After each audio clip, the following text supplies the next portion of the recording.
자, 우리가 SNS 많이 하죠. SNS 하는 이유는 뭐 다양하게 있겠지만 우리 농업인 입장에서 봤을 때 SNS는 소비자하고 신뢰죠. 소비자하고 소통의 창구가 되는 좋은 수단이라고 봐요. 왜냐하면 먹거리는 이제 신뢰가 무엇보다 중요해졌으니까요.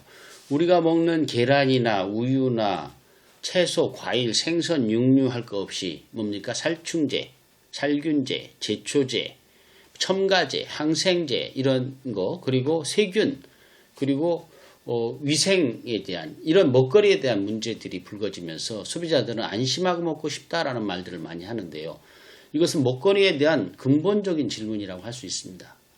정부가 친환경 인증 제도를 만들고 또 개선하고 생산에서 소비에 이르는 단계별 안전성 검사를 막 강화하고 있죠. 먹거리에 대한 어떤 규제나 관리를 지금보다 더 철저히 한다고 해서 먹거리 불안에서 벗어날까요? 그거는 쉽지 않을 수 있습니다. 이제는 품질이 필요 없다는 것이 아니고 품질은 다 좋아졌지 않습니까? 그죠? 품질은 기본이고 또 품질보다 신뢰가 더 중요한 시대가 되었다 해도 과언이 아니라고 봅니다. 자, 따라서 생산자들은 스스로 자기가 생산하는 농산물에 대한 신뢰를 얻는 것이 매우 중요하다고 볼 수 있죠. 지금까지의 농업은 크기, 모양, 색택, 그리고 당일 시세에 따라서 가격이 정해져서 문자로 오는 방식이었죠. 예를 들어서 가락동 농산물 시장에 내도 그렇지 않습니까? 누가 생산을 했는지는 중요하지 않습니다.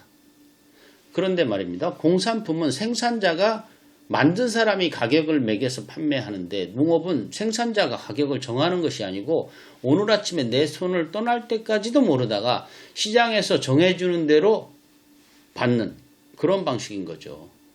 그러다 보니까 생산비에도 못 미쳐요. 그래도 어쩔 수 없이 팔아야 할 때가 있습니다. 왜냐하면 농산물을 싣고 도매시장에 갔는데 가격이 안 맞는다고 다시 싣고 내려오면은 상하차 비용하고 운반비가 더 커지기 때문이죠. 그리고 신선도가 떨어져서 다시 싸게라도 내놓는다 거의 불가능합니다. 그래서 대량으로 농사를 짓는 경우에는 대부분 어쩔 수 없이 밀어내다시피 생산에 올려보내고 시장의 처분만 기다리는 실정입니다.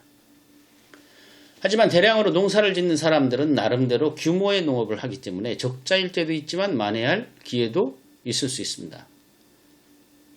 그러나 대규모로 농사를 하고 싶어도 지금 농지나 시설, 농기계, 농자재 가격 이런 거 감당한다는 걸 고려해서 생각하면 거의 그림의 떡이지 않을까요?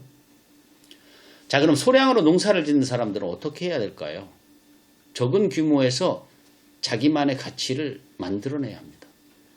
품질이 중요하지 않다는 것은 아니라고 말씀드렸죠. 그건 기본이에요. 그러나 농산물은 말이죠. 오이를 아무리 고품질로 잘 키운다고 해도 결코 메론이 되지는 않습니다. 먹거리에 대한 불안이 커질수록 소비자들은 품질보다는 신뢰할 수 있는 그런 농산물을 더 찾게 되는 거죠. 자, 소비자들은 집안 마트에 가면 직접 확인할 수 있고 필요한 만큼 바로 구매할 수가 있는데 왜 온라인 농산물은 직접 볼 수도 없고 택배 때문에 일정량을 또 구매해야 되고 받는데 시간이 걸리기도 하는데 그걸 기다릴까요? 소비자들은 눈에 보이지 않는 품질을 감수하면서까지 비슷한 가격인데 기다리는 불편까지 선택하지는 않죠. 마트에서 살 수 없는 자신만의 가치를 만들어내야 하는 거죠. 그 가치의 핵심은 안전하고 안심할 수 있다는 신뢰입니다. 안전과 안심은 어떤 차이가 있나 그런 질문을 받은 적이 있는데요. 저도 갑자기 질문 받고서는 뭐 알듯한데 설명이 좀 어렵더라고요. 그래서 이제 그때 뭐라고 얘기했냐면 GMO 농산물을 예를 들었어요. GMO 농산물의 안전성 여부는 논란이 있을 수 있죠. 안전하다 안 하다. 하지만 안전성을 떠나서 안심할 수 없다는 것이 소비자 심리 아닌가요? 네. 자, 자신만이 가지고 있는 가치는 스스로 알리지 않으면 소비자는 결코 알 수가 없죠. 자, 그럼 우리는 어떻게 하면 소비자에게 이 신뢰를 줄 수 있을까요? 그건 여러분들이 잘 아시다시피 나의 신뢰를 운반하는 수단으로서 SNS를 포함한 온라인 방식이라고 볼 수 있습니다. 그러면 온라인에서 홍보를 하기 위해서는 SNS와 또 홈페이지도 필요하죠. 저는 SNS는 택시, 홈페이지는 버스터미널 이렇게 비유를 하는데요. 이거에 대한 병행이 필수적입니다. 우리가 온라인 수단으로 홍보하는 SNS 마케팅은 시간을 절약할 수 있죠, 일단. 그리고 입소문의 효과로 적은 예산 또는 예산 없이도 최대한 효과를 볼 수도 있고 실시간 커뮤니케이션이 된다는 그런 장점이 있습니다. 자, 시간 절약 측면에서 보자면 SNS는 링크를 통해서 블로그, 페이스북, 트위터, 인스타그램 상호 연동이 막 가능하죠. 예를 들어서 인스타그램에 올리고 설정을 해놓으면 페이스북에도 자동으로 올라간다든지. 즉 각각의 SNS를 사용하는 모바일 사용자를 구분해서 따로 마케팅을 할 필요가 없이 한꺼번에 통합해서 홍보하는 것이 가능하죠. 그래서 농업인 입장에서 SNS 마케팅은 시간을 절약할 수 있다는 장점이 있죠. 저의 경우는 인스타그램을 하면서 내용에 따라 어떤 것은 페이스북에 어떤 것은 트위터로 간단하게 연동시키기도 하거든요. 예. 이런 방식을 적극적으로 활용했더니 저 같은 경우에요. 각각의 계정의 팔로워가 수천에서 수만까지 늘어나는 것을 제가 직접 경험해 봤기 때문에 드리는 말씀입니다. 또한 입소문 효과가 크다는 장점이 있는데요. 이 바이럴 마케팅이라고 하는 것은 사람들이 자발적으로 브랜드나 어떤 기업의 제품을 널리 퍼뜨리는 마케팅 기법이죠. 입소문과 같다고 볼 수 있습니다. 좀 더 쉽게 말씀드리자면 예전에는 만나서 이야기를 했다면 지금은 인터넷에서 이야기하고 있는 거죠. 페이스북에서 제일 처음 유행시켰던 게 뭐죠? 좋아요죠, 좋아요. 이 좋아요 표현은 내가 아는 지인의 SNS에 빠르게 보여줄 수 있고 다른 사람들한테 확산되면서 자동으로 넓은 범위로 홍보할 수 있게 됩니다. 다음으로 SNS는 오프라인 광고와 달리 온라인 광고로 큰 비용을 들이지 않아도 운영이 가능하다는 거죠. 예, 뿐만 아니라 SNS는 공유, 해시태그, 체크인 이런 것을 이용해서 농장 이름이나 광고 이런 많고 다양한 서비스를 또 활용할 수 있기도 하죠. 그리고 제품에 대한 피드백이나 의견을 전달받을 수 있는 고객과의 소통 창구가 실시간으로 된다는 그런 장점도 있습니다. 예, 블로그나 다른 SNS하고 연동해서 고객 유도를 자유롭게 할 수 있다는 거죠. 즉 저렴한 비용 또는 비용이 전혀 없어도 다양한 서비스를 통해서 큰 효과를 볼 수 있다는 것이 SNS의 장점입니다. 예, 마지막으로 고객과의 실시간 커뮤니케이션 이것은 두 번 강조해도 부족함이 없고요. 자, 소비자가 SNS에 댓글을 쓰면 생산자가 소비자 댓글에 실시간으로 답변을 해줄 수 있죠. 고객의 요구를 바로 파악할 수 있다는 겁니다. 이것을 통해서 홈페이지와하고 달리 친근한 이미지를 형성할 수 있고 고객에 쉽게 다가갈 수 있다는 점이 있죠. 그래서 친구 맺기, 친구 등록 등을 통해서 언제든지 쉽게 찾아볼 수 있고 또 생산자인 농업인이 제공하는 소식들을 접하게 되는 그런 과정을 반복하면서 어떻게 되는 거죠? 신뢰를 구축할 수 있다는 거죠. 근데 SNS 마케팅이 꼭 장점만 있는 건 아니죠. 네, 통제가 불가능하다는 게 있어요. 그리고 고객의 진정한 니즈를 파악하기 어렵다는 측면도 있죠. 조회수가 많다고 좋은 게 아닐 수 있거든요. SNS 마케팅의 장점 중 하나가 실시간 커뮤니케이션이 가능하다는 것인데요. 그런데 SNS는 확산성이 아주 크죠. 그래서 종종 통제가 불가능해지는 그런 상황이 발생하기도 합니다. 실수로 잘못된 정보나 어떤 이슈 같은 것들을 잘못 포스팅했을 경우에 논란이 발생할 수도 있고요. 그런데 이게 실시간으로 퍼져나가고 통제가 불가능해지면서 일방적으로 막 비판을 받거나 이미지를 버리게 되는 그동안 오랫동안 쌓아왔던 것이 무너지는 그런 상황이 될 수도 있죠. 그렇게 이미지가 실추되고 최악의 경우에는 매출까지 연결되면서 오랫동안 쌓아온 신뢰가 한 방에 무너질 수도 있다. 이게 하나의 단점이죠. 예. 참고로 저는 하루에 한 건 이상은 SNS 포스팅을 하고 있는데요. 10년 넘게 해오고 있습니다. 하지만 하나 삼가는 것이 있어요. 저의 정치적 견해나 종교적인 주장을 삼가하려고 아주 신경 써서 노력합니다. 왜냐하면 제가 SNS를 하는 목적은 농업농촌의 가치를 확산하자 이런 데다 두고 있는데 그 대상자에는 보수도 있고 진보도 있고 여당도 있고 야당 지지자도 있을 거 아닙니까? 그래서 저는 그런 걸 구분할 필요가 없습니다. 정치적인 견해는 투표장에 가서 분명하게 밝힐 수 있기 때문에 제가 생각이 좀 근질거려도 참고 있거든요. 자, 또 SNS를 운영하다 보면 점점 어떤 것이 고객의 목소리인지 알 수 없게 되는 단점이 있습니다. 사람들이 막 늘어나니까 많은 팔로워나 팬들에게 자꾸 집착하게 되는 그런 경우도 있고요. 고객들의 어떤 관심을 사기 위해서 시도 때도 없이 막 열심히 이거저거 막 올리기도 하고, 그러다가 오히려 고객이 정확히 뭘 원하는지, 뭘 필요로 하는지를 점점 모르게 되는 측면들도 있다 이거죠. 예. 고객의 니즈를 파악하기 위해서는 SNS도 많은 주의를 기울여야 합니다. 자, 여러분 등산하고 내려올 때 어디 유원지나 이런 데 갔을 때 산밑이나 행락지 이런 데 마을 어르신들이 모퉁이에 앉아서 농산물 판매하는 그런 장면 가끔 보신 적 있죠. 이런 경우에 대부분 가격이 적혀 있지 않죠. 예. 가격이 적혀 있다면 물건 가격을 보고 살지 말지 이게 결정할 수 있는데 가격을 물어보고 안 사자니 같이 있는 일행이나 또는 팔고 계신 어르신 눈치가 보여서 관심 있어도 그냥 지나쳐 버리기도 하죠. 혹시 그런 경험 없으세요? 저는 있습니다. 예. 이 SNS도 마찬가지입니다. SNS를 통해서 수량이나 가격을 알기는 어렵죠. SNS를 올리는 사람도 마치 물건을 팔기 위해서 하는 것처럼 보이기 때문에 그런 내용은 여간해서 잘 올리진 않습니다. 이럴 때 대개는 SNS에서 알게 된 그 사람의 홈페이지를 찾게 되거든요. 왜냐하면 홈페이지에는 상품 소개가 구체적으로 되어 있습니다. 사진도 있고. 그래서 SNS가 택시라면 홈페이지는 시외버스 터미널하고 같다. 예. 서울, 대전, 광주, 부산 어디에 가는지 그 정차하는 버스 이 팻말이 정해진 자리에 딱딱딱 목적지 적혀 있지 않습니까? 그와 마찬가지로 가격이나 수량이나 이런 것들이 구체적으로 적혀 있잖아요. 홈페이지는. 그런데 문제는 홈페이지만 운영해서는 아무도 찾지 못한다는 거죠. 이 농장주 본인도 자기 홈페이지 주소를 잊어버리는 경우가 허다합니다. 예. 홈페이지만 아무리 열심히 만들어도 소용없다는 거죠. 마찬가지로 SNS를 많이 하는 사람들은 좋아요나 댓글은 많은데 판매가 연결이 되지 않는다. 이런 얘기도 많이 하거든요.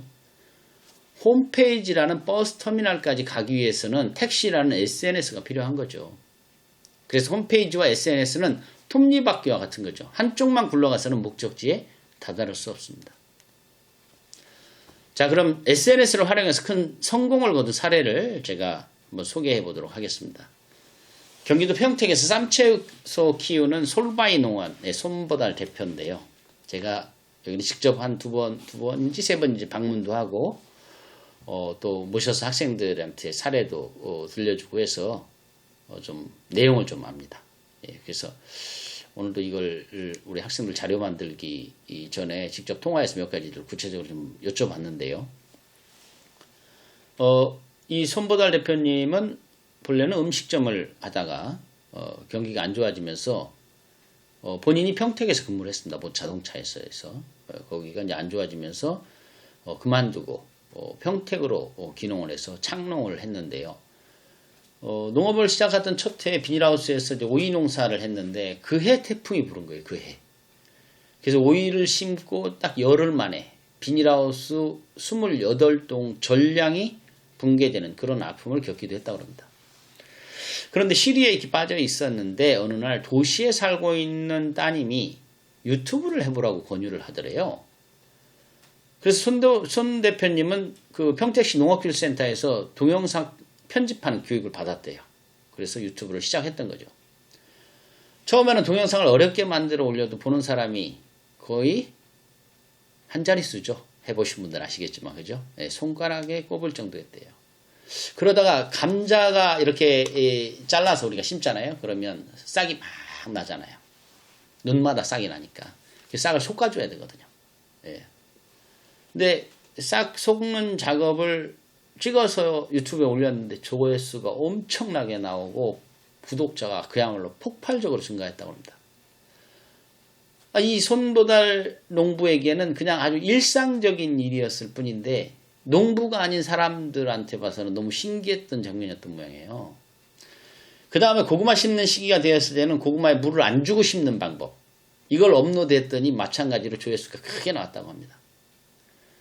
이렇게 감자 싹 자르기, 고구마 물 안 주고 심는 동영상이 히트하면서 그 다음에는 기하급수적으로 구독자가 증가했다고 합니다.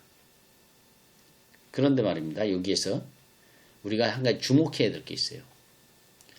조회수를 기대하고 기획해서 만든 영상보다는 일상에서 있을 일을, 일상에서 일어나는 그런 일들을 특별한 준비 없이 또 기법을 자막도 없이 그냥 올렸을 때 대부분 반향이 컸다는 거죠. 농업인들이 고성능 카메라, 또 조명, 음향 설비 이런 거를 준비해서 촬영하고 또 편집 기술을 익혀서 동영상 만들어 올리려고 하면 배보다 배꼽이 더 커져요. 그때는 이미 농부인 자신은 없어지고 말지도 몰라요. 예.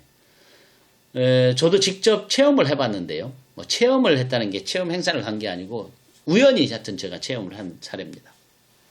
자, 영상에 유튜브에서 한번 대박이 저도 나본 적이 있는데요. 익산에 우리 한 학생 농가를 방문했는데 고구마를 심고 있더라고요. 근데 관리기로 고를 타잖아요. 관리기 작업하는 영상이 너무 정말 다이나믹해 가지고 그거를 찍어서 그냥 스마트폰으로 찍은 거예요. 자막도 없었어요. 스냅무비라고 하는 그 1분짜리 어플로 해서 현장에서 유튜브에 그냥 올렸거든요. 조회수가 얼마나 나왔을까요? 26만 건 나왔습니다. 예, 26만. 예, 얼마 전에 내가 봤어요. 얼마나 나왔나? 조회수가 무려 26만이나 나온 적이 있습니다. 자, 어떤 분야보다도 농업 분야는 살아있는 현장의 숨소리에 사람들이 반응하는 것 같아요. 예, 대중들은 어설프게 기획된 SNS에는 별 관심이 없습니다. 결국 중요한 것은 가치라고 말할 수 있죠. 자기만의 가치. 예. 농촌의 가치, 시골의 가치, 농촌다움, 시골다움, 지역다움, 옛다움 뭐 이런 거 있잖아요. 그죠? 그리고 나만의 가치. 이것을 얼마나 잘 알릴 수 있느냐 중요한 것 같아요. 예. 이런 과정을 통해서 저 사람이 생산한 건 믿을 수 있어. 좀 번거롭더라도 나는 저 농부를 응원하고 싶어. 이런 믿음과 신뢰의 감정을 갖게 되는 거죠. 그래야 판매로 이어진다고 저는 봅니다. 예. 그렇지 않으면 누가 집 앞에 나가면 얼마든지 간편하게 바로 살 수 있는데 굳이 하루 이틀 택배를 기다리면서까지 구입하려고 하겠어요. 소비자 입장에서 봐서는 마트보다 저렴하고 믿을 만한 농산물을 구매할 수 있고 생산자 입장에서는 도매시장보다 더 높은 가격을 받을 수 있고 얼마나 좋아요. 그러면 상품성이 없다고 폐기하는 일도 없으니 좋은 거죠. 저는 이렇게만 된다면 농사는 할 만하다. 예, 이렇게 봅니다. 또 한편 SNS는 물건이 다 팔리고 나서도 글이나 영상은 남아있죠. 예, 그게 계속 주문이 들어와요. 그래서 손보달 대표도 그런 경험을 했다고 합니다. 예, 본인 물건 다 팔았는데 계속해서 주문 전화가 온다는 거예요. 그래서 이 손 대표님은 가끔 마을에 믿을 만한 농산물을 소개해 주기도 하는데요. 한 번은 마을 사람들이 서리태콩을 심었는데 그거를 유튜브에 한번 올려줬대요. 그랬더니 일주일 만에 무려 5.6톤이나 팔렸다고 합니다. 다 파는 거죠. 네, 마을 농부들한테는 보배가 굴러 들어온 거죠. 네, 그 후로도 유튜브를 통해서 주변에 고춧가루나 이런 것도 위탁 판매해주고 있다고 하거든요. 자, 농사만 지었으면 못하는 일입니다. 이런 것들은. 결국 어떻게 키울 것인가 보다는 어떻게 팔 것인가를 고민해야 된다는 거죠. 대규모의 영농 기반, 농업 기술, 지역의 인맥 뭐 이런 것들이 부족한 우리 청년들 또 귀농귀촌 하는 분들에게는 더욱 중요하다고 생각합니다.